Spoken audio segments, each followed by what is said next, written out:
Snyder on the stand and under oath as he's grilled over the decision to take Detroit into bankruptcy.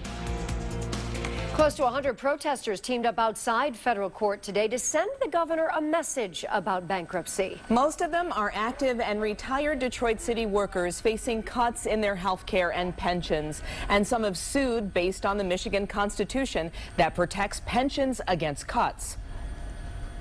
Making cuts to our pension is wrong.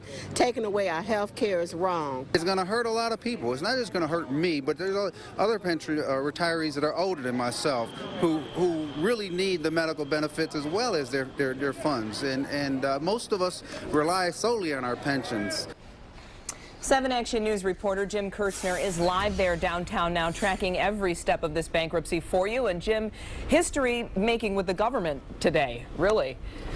That's right. The governor was on the stand just under 3 hours with heavy security. Many expected his testimony to go much longer, but take a look at the highlights. And you touched on the first one, the constitutional protection on pensions. The governor said he's leaving it to the bankruptcy court to decide, that he approved Detroit bankruptcy without contingencies, that Detroit is in a crisis mode, can't afford delays. It's one of the largest issues in our country, according to the governor.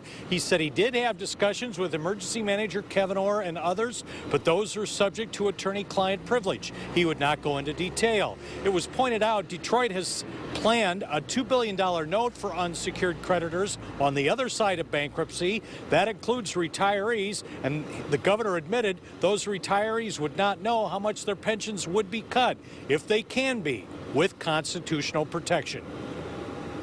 Whether or not this city can be in bankruptcy court rests on whether or not these constitutional issues are decided in favor of the city. We believe that they should not be decided in favor of the city, and therefore the city is not eligible. The governor is hiding the truth. Why? He hides behind the attorney-client privilege with lawyers paid for by the taxpayers in Michigan. He says he doesn't recall. Now, the other pilot to Detroit's bankruptcy is emergency manager Kevin Orr. He was on the stand all morning. He will be back on the stand tomorrow morning. One highlight of his testimony, if Detroit does not get through bankruptcy, it will be in a free fall crisis. But we'll have more highlights of his testimony coming up next hour at 6. Glenda? So, Jim, what's on the timetable with all this? I mean, where do we go from here?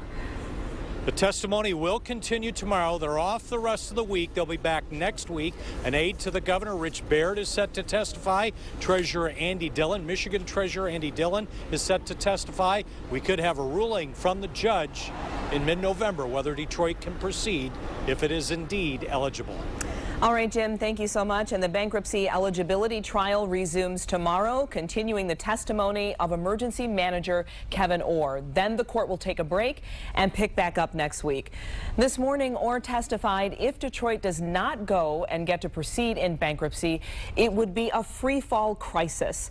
Bankruptcy Judge Stephen Rhodes expected to rule in the middle of next month whether Detroit can actually continue in bankruptcy.